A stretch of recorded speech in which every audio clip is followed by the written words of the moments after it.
Olá pessoal, hoje temos o Randall Fidêncio, criador de conteúdos digitais, youtuber da Vilanina TV e também no Instagram com o mesmo nome. Randall é o chamado jardineiro influencer, porque na verdade ensina desde manter determinadas plantas, a mudar vasos, a ensinar coisas muitíssimo diversificadas, tanto na televisão como no seu canal e, portanto, nas suas redes sociais, e tem imensos seguidores. Mas quem é afinal o Randall por trás disto tudo? Diga-nos um bocadinho o seu percurso nas plantas. Sim, na verdade, eu sou do interior de São Paulo, né? Aqui é uma cidade bem pequena. Quando eu nasci, tinha bastante natureza ainda, então, desde muito cedo, a minha família sempre foi muito ligada em questões de natureza. A gente sempre teve muitos animais em casa, desde animais soltos, né? Aves, gato, cachorro, todo tipo de Hum, animal doméstico. Então, o meu contato com a natureza começou muito cedo. Só que eu nunca deixei esse contato se enfraquecer, mas eu nunca imaginei, quando eu era adolescente, que eu fosse trabalhar exatamente com plantas. Então, eu queria ser ator, né? Estudei artes aqui em São Paulo, aí mudei para a capital para estudar artes e sempre fui pesquisando essa questão do cultivo de plantas em casa, principalmente. Aí eu fazia alguns cursos livres, até então tendo isso como um hobby. Era um grande hobby uma grande paixão, assim, cuidar de plantas em casa, ajudar minha mãe, a minha avó com cultivo. E achava que era uma coisa distante, assim, era uma coisa simplesmente por prazer mesmo. Quando eu fiquei 20 anos morando na capital, em São Paulo, que é um lugar muito bom para se viver e ao mesmo tempo exige demais, porque é uma cidade muito grande, sim, com imagino. muitos contrastes, essa coisa que você sabe do Brasil um pouco, né? Sim. Não é fácil. Então, eu fiquei 20 anos lá, consegui trabalhar bastante como ator, trabalhei com produção de TV, isso me ajudou. Essa coisa da vida é curiosa, né? Porque tudo que eu fiz me ajudou A chegar aqui. a chegar aqui e fazer o que eu faço hoje. Então, o fato de ter estudado teatro, ter pesquisado muita coisa de arte, depois eu trabalhei com direção de arte na TV, né, sempre Uhum. por trás das câmeras, essa coisa da estética, então, da edição dos vídeos. Aí, bom, quando eu cansei de morar lá na capital, em São Paulo, eu resolvi voltar para minha terra, aqui para o interior, uma cidade chamada Salto. Aliás, tem uma grande colônia portuguesa por aqui também, inclusive meus avós vieram de Portugal. E a minha irmã tinha uma loja de plantas, a Vila Nina TV, né, que é o nome hoje da loja, do canal, do Instagram. Inicialmente era Vila Nina Paisagismo, uma loja de plantas e projetos de jardim. E a minha irmã estava com duas filhas pequenas e não estava conseguindo administrar a loja e queria passar para frente. Eu estava buscando um rumo novo, tendo voltado aqui para o interior, né, buscando uma direção nova para minha vida. Falei, acho que é hora de eu juntar tudo que eu vim pesquisando e fazendo como por prazer e por hobby, acho que eu posso colocar isso em prática de uma forma que vai completar o que eu estou procurando, assim, como quase um sentido para a vida mesmo, um sentido Uhum. para o trabalho, né, para o dia a dia. Assumi a loja da minha irmã, a Vila Nina, e o foco era total jardinagem e paisagismo. Aí eu falei, bom, o que eu fazia por hobby, aquela pesquisa superficial, agora eu vou ter que fazer bem mais aprofundado, porque eu não vou atender as pessoas, os clientes, sem saber exatamente o que, Claro, claro, né, eu não posso só falar: "Eu gosto dessa planta", eu teria que explicar e dar claro. todo o embasamento mais técnico.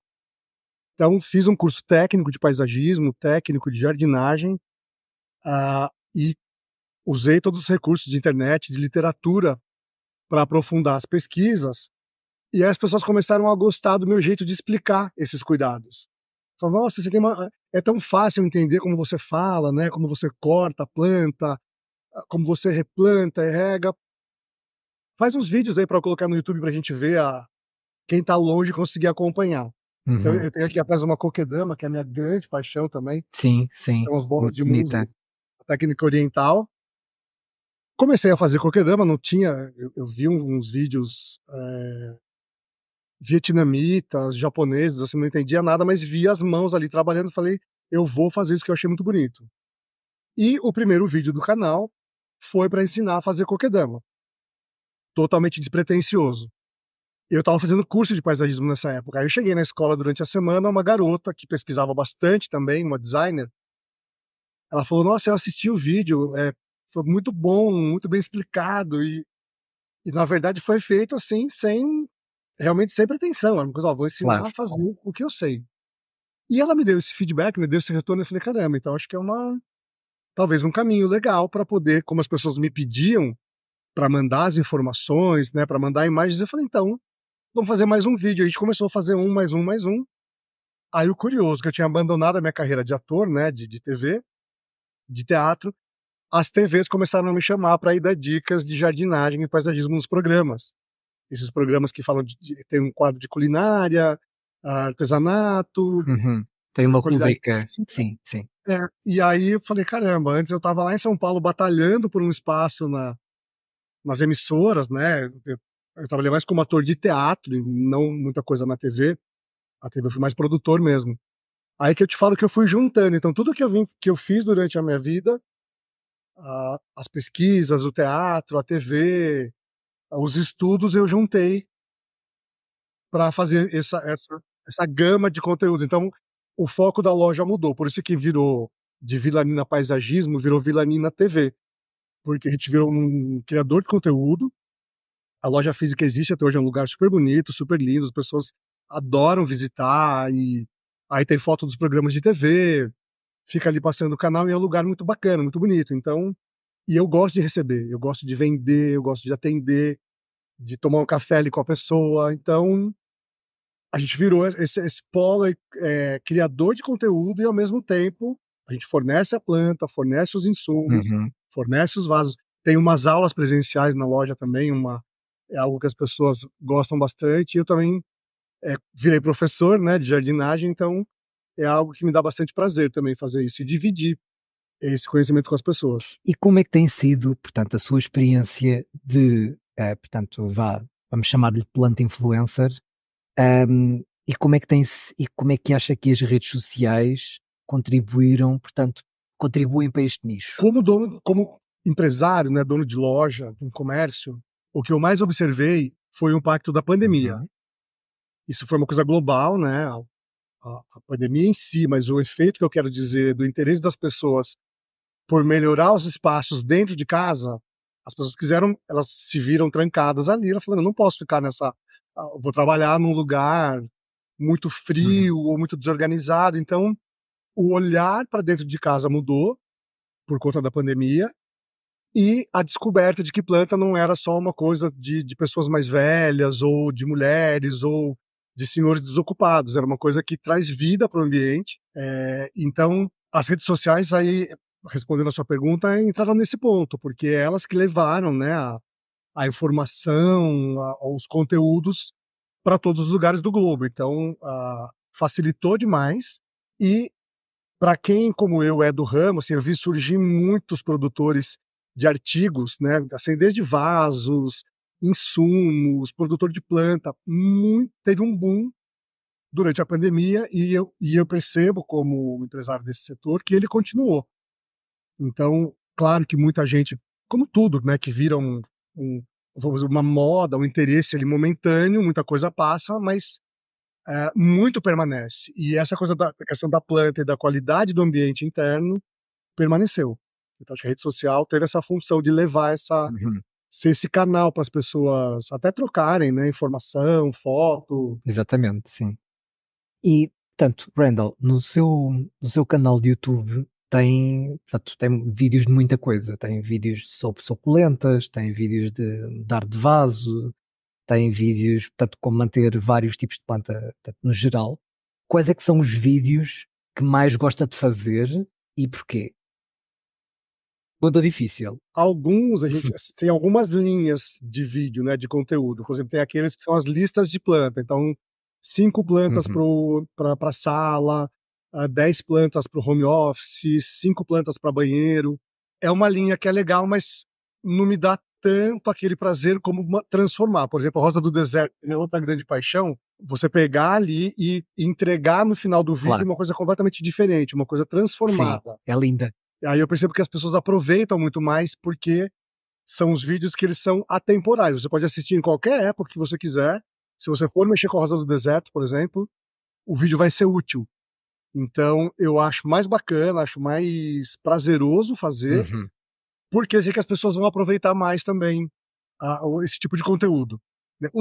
Todos eles são legais, mas Claro, os outros acabam por ser um bocadinho mais genéricos, não é? exatamente. Ou públicos mais no geral, E, mas e quando você entrega pronto, uma eu percebo. transformação ali, uma coisa que começou de uma forma e termina de outra, e a pessoa fala, nossa, eu vou poder fazer isso aqui na minha casa. Então, ela vai rever ali o vídeo, né? Vai pausando ele para conseguir pôr aquilo em prática. Isso eu acho que dá bastante prazer. É como um curso presencial.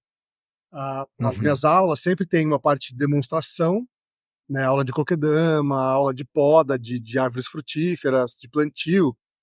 E depois tem a parte que os alunos colocam a mão na massa, né? A mão na terra ali, literalmente. Então, você vê que as pessoas se animam, já começa a conversar muito mais, já levantam das cadeiras, então também é um momento legal. Você primeiro demonstra, fica ali aquela coisa morna, e a hora que você convida as pessoas para praticarem, aí a alegria é geral. E descreva-nos então, portanto, para as pessoas também que querem muito conhecê-lo, descreva-nos, portanto, a sua coleção de plantas e como é que as dispõe na sua casa, assim, resumidamente. A minha casa é um loft, né? Então é um bloco em 2 andares sem parede. Uhum.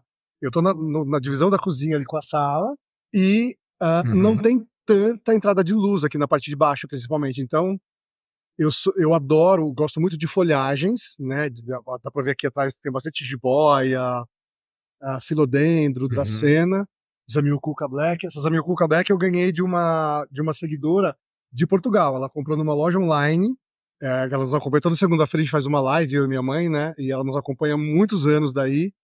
E super carinhosamente me mandou essa Zamioculca Black, que ela era pequenininha, chegou toda sofrida, tá precisando mudar ela de vaso e tá super bonita. Então, E é ótima para que, como não tem muita luz, portanto é ótima. é super indicada. Então, eu faço dessa maneira. Eu ganho bastante coisa. Quando eu ganho, eu procuro trazer para casa, para não deixar na loja, né? Porque senão as pessoas às vezes querem comprar e eu não vou vender. Então, eu deixo aqui. E as plantas de mais sol, que nem a rosa do deserto, eu ponho aqui só para ilustrar a conversa, para ficar Claro, um cenário mais sim. colorido.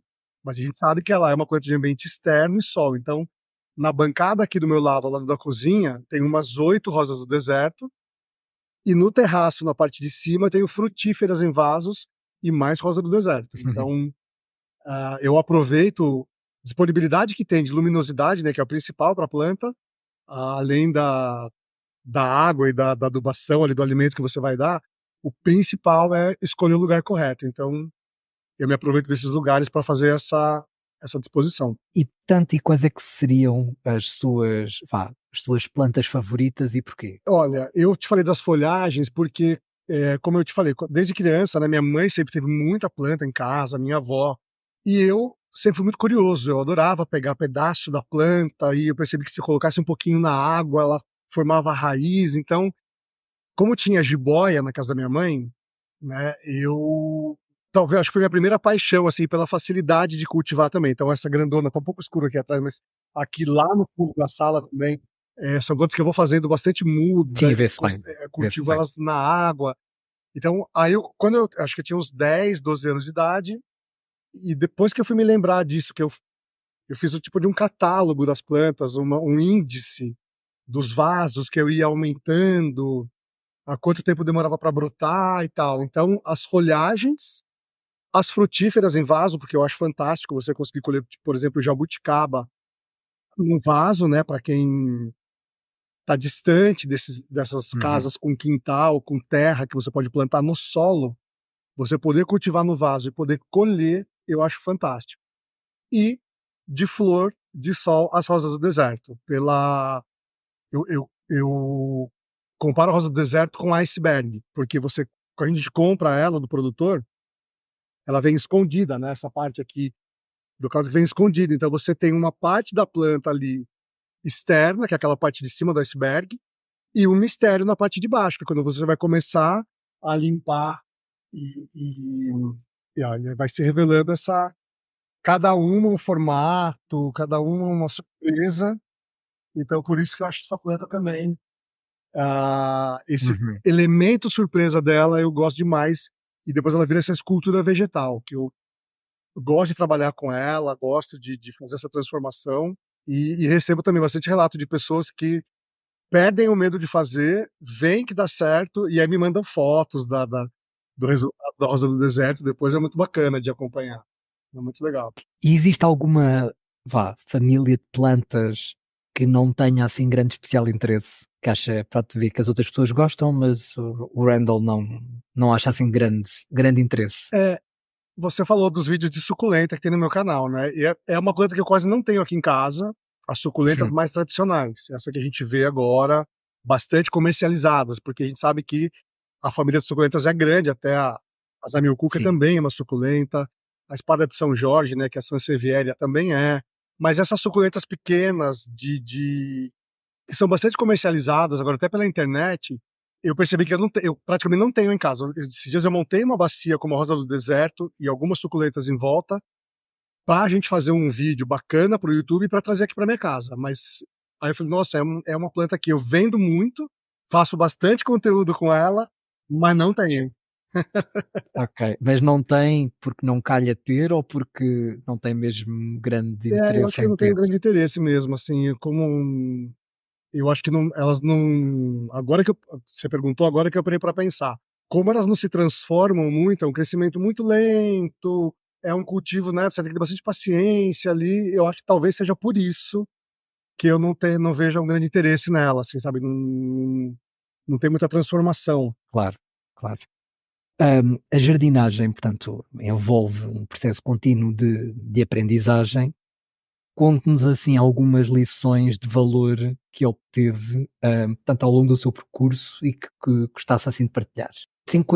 Assim coisas que gostava que lhe tivessem dito ao início e que, pronto, acabou por aprender por si próprio com o seu percurso. Olha, eu não sei se é exatamente o que você perguntou, mas o que eu acho mais incrível de acompanhar e que a jardinagem te dá isso é a força pela vida que as plantas e o ser vivo, né, como todo, mas nesse caso das plantas, elas têm. Então você às vezes pega uma planta prejudicada, danificada, machucada, né, com um pedaço podre, por exemplo, com necrose, e daí você trabalhar aquilo com paciência, com poda, com a cicatrização e ver aquilo praticamente reviver, é algo que eu sempre, daí no caso das suculentas, eu adoro fazer analogia isso com a nossa vida mesmo. A gente leva aquelas pancadas e às vezes vai por um caminho que não é exatamente o melhor, e aí você corrige a rota e se encontra de novo. Então, acho que a jardinagem me ensinou a perceber isso e não ter a pressa da coisa acontecer. Não vai adiantar ter a pressa para aquele resultado vir. Então as pessoas me perguntam, que eu mais recebo de pergunta, se eu abrir o Instagram agora aqui, vai ter 10 ou Uhum. 20 directs lá, porque a minha planta não cresce, o que eu faço para ela crescer, eu quero que ela cresça rápido. Eu falo, não, esquece, não vai crescer rápido, curta esse caminho, lento, aproveite para pensar e repensar algumas coisas, porque não vai ter essa coisa de quero que Hum, faça rápido, quero que aconteça. Não é a gente que quer, a gente tem que entender o tempo de cada um, como o nosso também, né? Nós temos o nosso tempo para tudo também. Então, eu acho essa parte aí da analogia com a vida e com as transformações, é o que eu acho mais bonito, mais bacana, assim, de. ok. E, portanto, muitos ouvintes, portanto, gostavam de ter, portanto, de iniciar um jardim, gostavam, portanto, nem que fosse uma coisa pequenina, nem que seja numa varanda, mas sentem-se às vezes Uhum. muito arrebatados portanto, com excesso de informação. Quais é que seriam assim as suas dicas para quem quer, vá, assim começar? Eu acho assim, o mais. Você falou da varanda, né? De uma varanda de um apartamento ou de uma casa, por exemplo. Então a pessoa. Ou de um jardim pequenino, vá, mas Aham. há muita gente que tem varandas e que às vezes é mais fácil. Acho que a coisa mais valiosa que eu já percebi que eu consigo passar para as pessoas é observar o que tem perto de você, no seu entorno. Então, por exemplo, você me escreve aí de Portugal: "Ah, será que se eu pegar a jiboia da sua sala e colocar na minha varanda, por exemplo, tem alguma chance?" Você falou: "Tá, pode ser, mas que tal você dar uma volta pelo bairro, a pé, com calma, um domingo de manhã e observar o que tem de plantas aí perto que estão bonitas?" esse é o melhor caminho, porque como, né, o clima muda muito, vento, muitas variações, então uma boa dica para você começar é observar o seu entorno. Até praça pública, às vezes você tem uma flor que você gosta bastante, uma Uhum. azaleia, ou qualquer planta com flor, por exemplo, as praças costumam ter bastante, né, as praças públicas. Então, só que não adianta eu olhar, você mandar uma foto aí de Portugal e falar: "Ah, que lindo, quero aqui na". Tá um calor aqui que você não tem noção. Aqui no interior de São Paulo tá muito quente. Então eu tenho que olhar o que tem bonito perto de mim, aqui onde eu tô, aqui no meu entorno. E aí eu começo uma pesquisa, né, tipo, eu gosto de flor, quais flores vão bem em espaço pequeno? E aí você vai. Agora, para nossa sorte, tem bastante informação, né, na internet. Quando eu iniciei, faz exatamente 10 anos, profissionalmente, Uhum. a gente tinha aqueles livros enormes, e eu uso até hoje, porque eu confio muito mais numa pesquisa ali, né, comprovada, embasada dos livros, mas não tinha tanta informação nos blogs e na internet. Então pesquisar, né, primeiro essa pesquisa visual de você olhar o que está por perto e depois partir realmente para saber o seguinte, as pessoas falam, relatam muito: "Ah, mas eu tenho medo, se eu colocar a mão na rosa do deserto é medo", eu falo: "Esquece um pouquinho o medo, relaxa, quebrou um pedaço do galho, a planta morreu, paciência, como todo ser que está vivo um dia vai morrer, a gente também, paciência, arruma outra, procura não errar da mesma forma que você fez na anterior e vamos seguindo a vida, procurando acertar sem tanto receio, sem tanta cobrança". Isso é outra coisa boa pra gente usar para a vida e para jardinagem também. Errou, errei, faz parte, agora eu vou partir para uma próxima. Sim, bom, mas às vezes, bom, mas nós também temos que às vezes que admitir que existem plantas que são muito caras e que às vezes nós, essa coisa do eu, É, pronto, se eu errar eu compro outra, é, isso às vezes é um bocadinho difícil de processar quando nós perdemos uma planta muito cara. é, E às vezes pior, é porque às vezes perdemos a planta e nem sequer sabemos porque é que perdemos a planta, porque a planta simplesmente morreu. Todas as outras da mesma família é, estão ótimas e aquela morreu. Porque isso já me aconteceu. é frustrante. Então, mas aí, por exemplo, na pandemia aconteceu muito isso, né, as pessoas lançaram, as empresas perceberam esse interesse nas plantas manchadas, né, as variegatas, as Uhum, manchadas de vermelho. Tem um Philodendron Pink Princess aqui, que também cada folha é uma surpresa diferente, uhum. E aí, quem não tinha planta nenhuma, que não sabia nada, quis comprar uma planta super cara, porque estava na moda e precisava postar no Instagram. Então esse é o pior caminho, né, esse é o você fala: "Não, tá, vamos, por exemplo, jiboia, espada de São Jorge", tem tanta planta mais tranquila para você começar, e as próprias Zamioculca, que essa Zamioculca Black aqui no Brasil, ela ainda tem um preço elevado. Já foi mais caro, mas ainda é elevado, porque ela é considerada razoavelmente nova por aqui. Então, mas é uma planta simples de cuidar, se você não encharcar, né, e colocar água ali pelo menos uma vez por semana, você vai manter a zamioculca viva. Então você pode ter uma planta aí, um pouco mais exótica, mais resistente.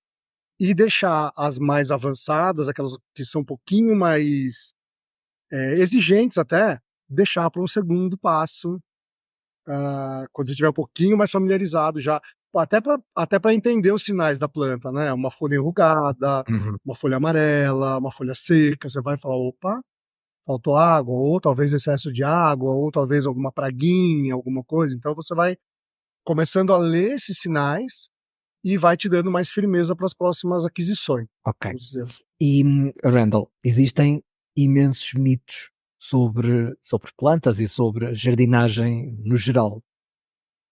Poderia-nos, portanto, desvendar assim aquelas coisas que mais lê na internet e que aquilo ou é errado ou é um mito que as pessoas acreditam e que aquilo é totalmente errado. Diga-nos assim, é assim os disparates, É, os maiores disparates que costuma ler. olha, o que eu mais costumo ouvir quando eu comento ou mostro foto do meu quarto, né, apesar que é um espaço grande, mas as pessoas falam: "Mas pode ter planta no quarto? Ela não pega o nosso oxigênio?", porque quando a gente era criança aqui no Brasil eu ouvia isso, né, as avós falando: "Não pode ter planta no Sim. quarto". porque a troca do oxigênio, e aí faz mal. E você vê que é o contrário, a planta é super benéfica no quarto por vários motivos, né? Desde a parte estética, aquela melhora da qualidade do ar interno e tal. Então, o que eu mais ouço e que eu procuro não alimentar é essa questão da planta no quarto. A outra são as plantas que trazem azar, né? Falar, não pode ir a planta com espinho na porta da casa porque espanta a visita e a energia boa.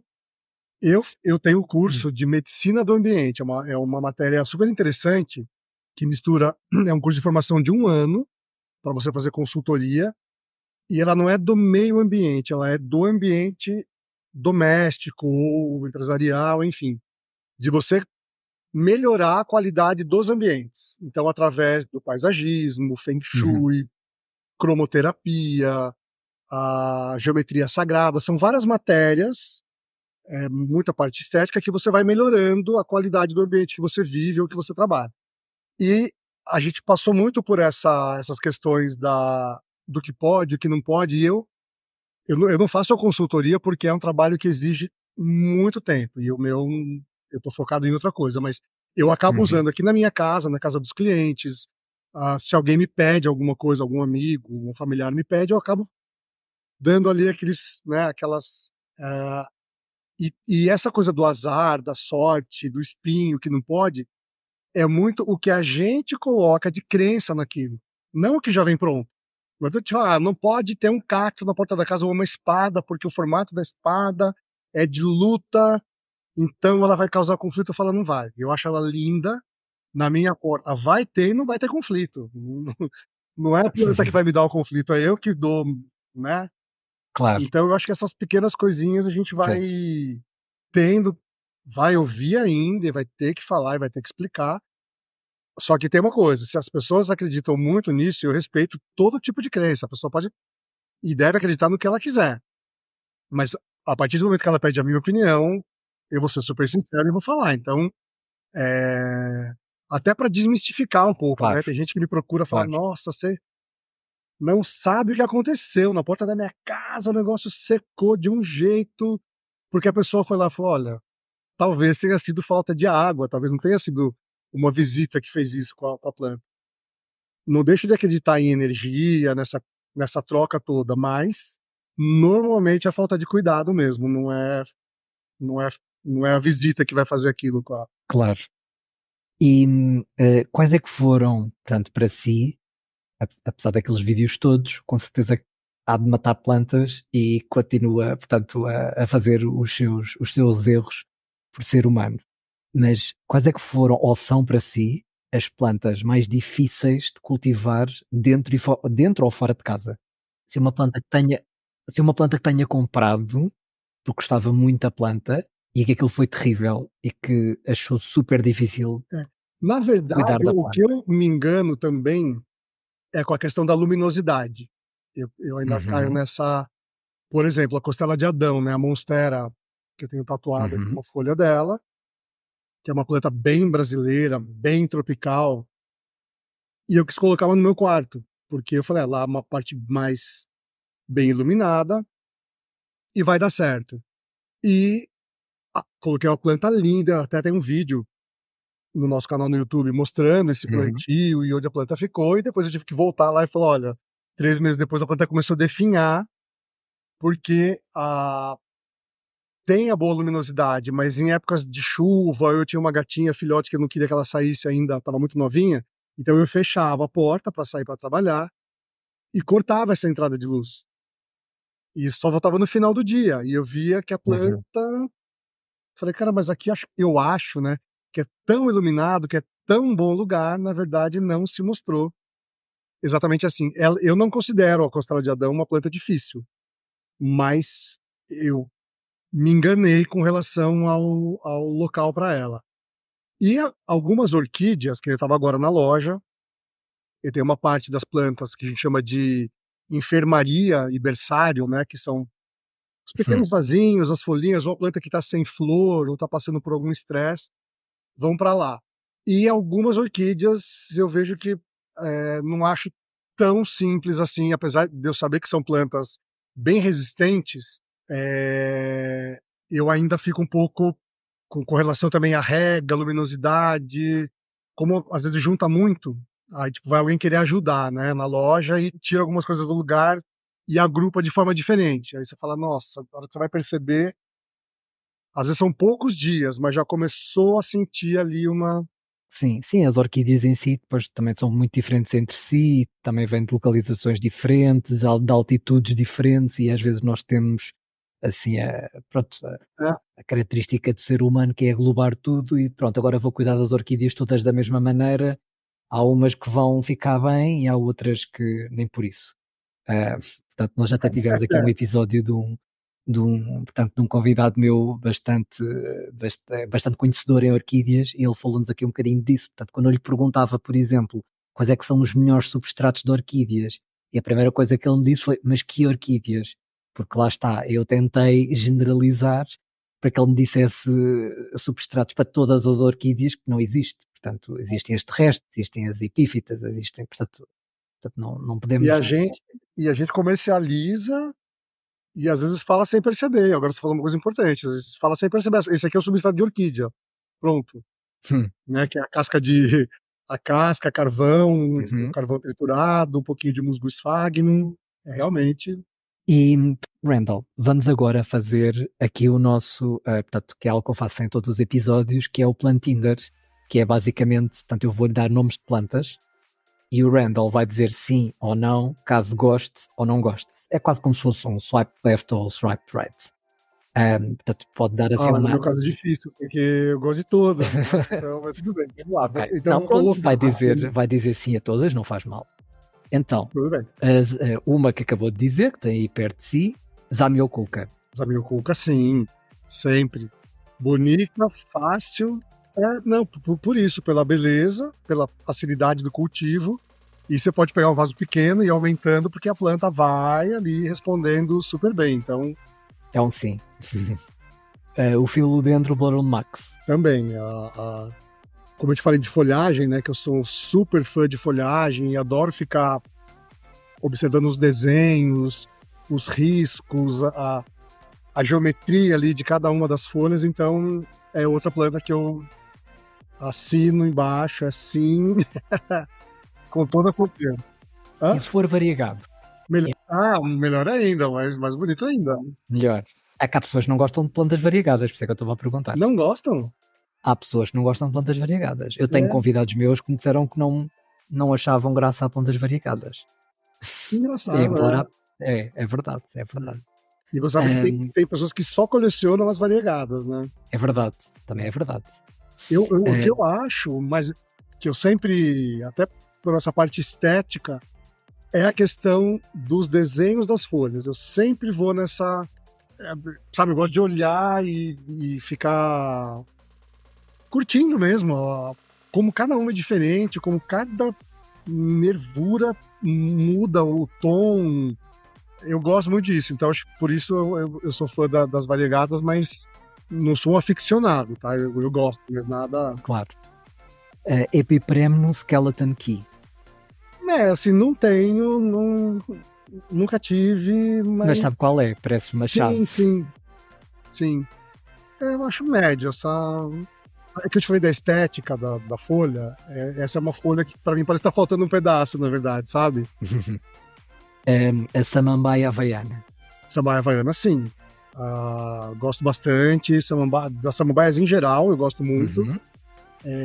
Acho que são plantas. Eu adoro falar, se você tem ali uma parede, um espaço meio vazio, meio branco, coloca uma samambaia que você já tem uma mudança drástica no lugar ali. É uma coisa muito, muito legal de você já dar um verde, uma vida ali de uma forma muito rápida. Então, Eu a acho que é uma samambaia, coisa muito brasileira. Eu quando vejo produtores de conteúdos, portanto, com plantas do Brasil, acho que não há nenhum que não tenha um vídeo a falar de samambaias. Nenhum. Nenhum. Portanto, eu acho que é uma coisa bem brasileira. E aí, para você, qual é a que mais em Portugal mais vem assim de cara para as pessoas nos vídeos, nas dicas ou nas casas? tem uma. Pronto, é diferente, porque nós, pronto, como temos um clima muito de extremos, porque temos muito calor no verão, mas também temos muito frio no inverno, vocês normalmente estão sempre, pronto, no Brasil, dependendo também da zona, claro, mas vocês têm, apesar de ser muito quente, mas nunca é muito frio. E nós temos muito frio e temos muito quente. Então não há assim, não posso dizer que há assim. Portanto, eu acho que assim, exteriormente, eu acho que se calhar podemos dizer, se calhar uma buganvília. Acho que se vê muito em muitas casas de exterior em Portugal. Você tá em Lisboa? Buganvília. Sim, Eu sim, tenho sim. uma família Moro em Lisboa. muito querida, eu vou algumas vezes para aí, eles moram em Avessada, entre Lisboa e Mafra, indo ali para Ericeira. E eu já fui em épocas diferentes do ano para lá, e como eu te falei, eu sou um observador, eu vou para esses lugares, a primeira coisa que eu saio, depois que eu encontro a família, eu saio andando sozinho, olhando para o chão, para a mata, para o muro, e eu tenho muitas fotos de épocas diferentes e realmente, com os campos, aí é tudo muito mais orgânico, assim, mais aquelas plantas espontâneas, muita flor pela beira da estrada. Nossa, eu tenho umas fotos tão lindas daí. E realmente, você vai numa época, parece que não tem quase nada, e você volta meses depois do calor, tá aquela exuberância de cor, de textura. É muito bonito. Não, é uma coisa menos harmoniosa, ou seja, é muito contraste, é muito de época. É no Brasil, portanto, é muito como o clima, as plantas, para um clima mais tropical, as plantas dão o ano inteiro, e portanto acaba por não variar muito. E uma diferença também bem nítida é que aqui os estilos de jardim mais organizados, com aquele limitador de grama, um seixo branco, alguma coisa assim, um pouquinho mais formal até.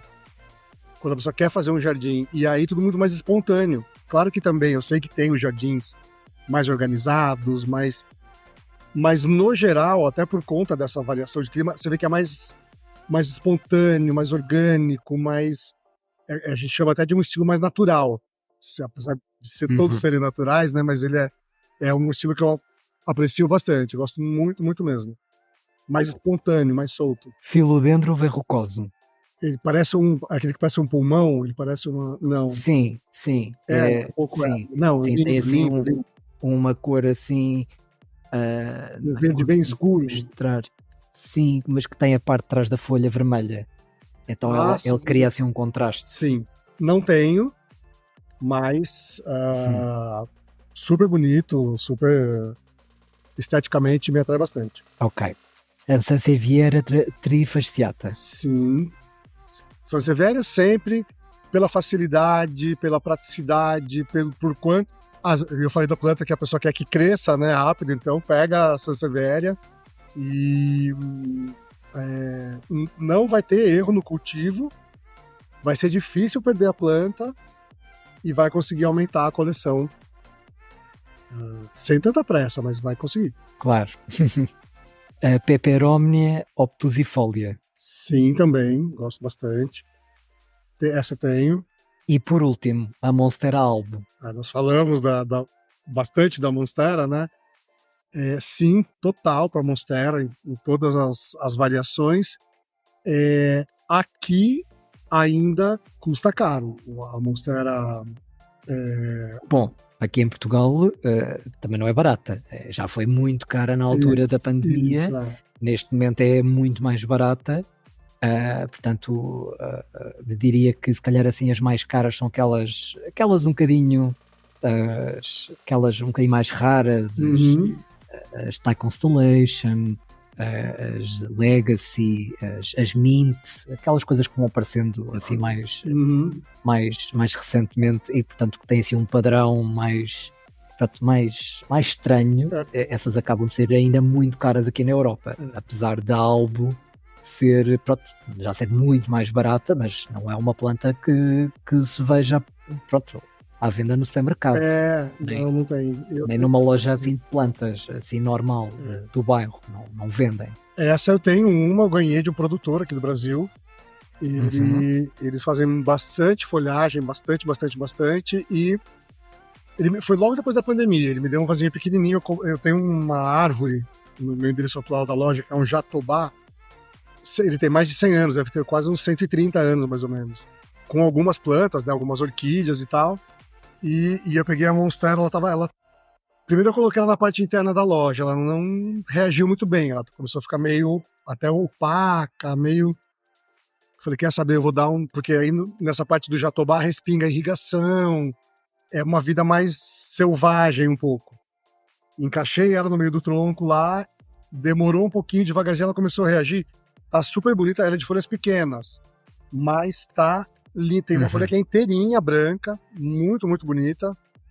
E devagarzinho eu vou, quem sabe, fazer umas mudas até, né? Tirar uns pedaços dela e fazer umas mudas, mas essa eu tenho. E gosto bastante. Bom, Randall, obrigado pela sua participação. Portanto, eu desejo todo o sucesso para os seus projetos, o seu canal, as suas redes sociais. É muito inspirador, portanto, para além de ver o seu percurso, que não foi muito uniforme, ou seja, veio de um caminho e acabou por chegar aqui. E isso é realmente muito inspirador. E também ver alguém fazer deste nicho, porque na verdade é um nicho bastante pequenino, o conteúdo para muita coisa, para ter um canal do YouTube, para alimentar o Instagram, ir à televisão, portanto essas rúbricas a falar de plantas e de jardinagem é realmente muito inspirador. E principalmente, e aqui eu se calhar vou ser um bocadinho polémico, que é ver um homem a fazer isso, porque eu acho que o mundo das plantas acaba por ser muito feminino e acaba sempre por ser muito dominado pelas mulheres, e realmente um homem ver outro homem a fazer isso é realmente muito inspirador. Eu não sei como é que vocês são no Brasil, mas pronto, aqui na Europa é um mundo muito dominado ainda pelas mulheres. Não.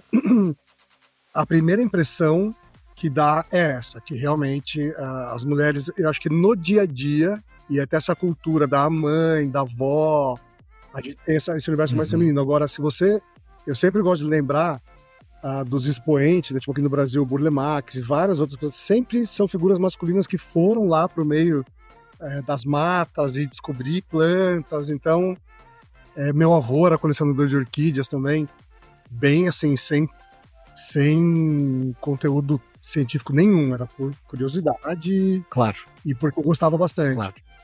Mas a gente vê bem variado essa questão. Eu acho que culturalmente é mais associado ao universo feminino, e o que eu vejo na prática, na loja, bem dividido.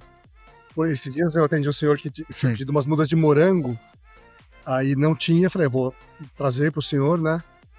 Aí tinha uma caixinha assim, aquela caixinha que vem com 15 mudas pequenininhas.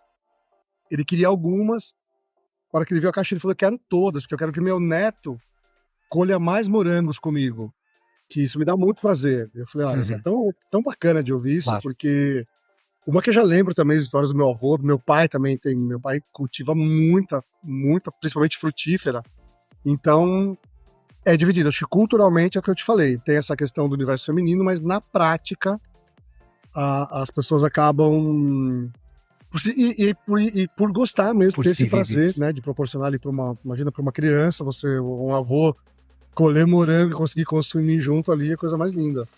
Randall, muito obrigado. Vocês, portanto, podem ver o conteúdo aqui das coisas que nós falamos, de tudo aquilo que o Randall faz no canal dele, do Vilanina TV, portanto, no YouTube, que é uma verdadeira enciclopédia de como cuidar de plantas online. Ele ensina mesmo muita coisa e muita coisa diversificada. Portanto, se vocês também tiverem perguntas, podem enviar para mim, para a minha conta, Age of Plants, ou diretamente, portanto, para o Randall, através portanto, aqui dos vários veículos que ele tem. Obrigado por estarem desse lado e até à próxima. Cara, eu te agradeço bastante também, viu? Muito bacana, fiquei super feliz com o convite e realmente quem quiser mandar alguma pergunta, alguma dúvida, se eu puder ajudar, vou ficar bastante feliz. E quando daqui a um tempo, a gente quiser conversar de novo, eu fico à disposição. Claro. Obrigado. Um abraço para você. Um abraço.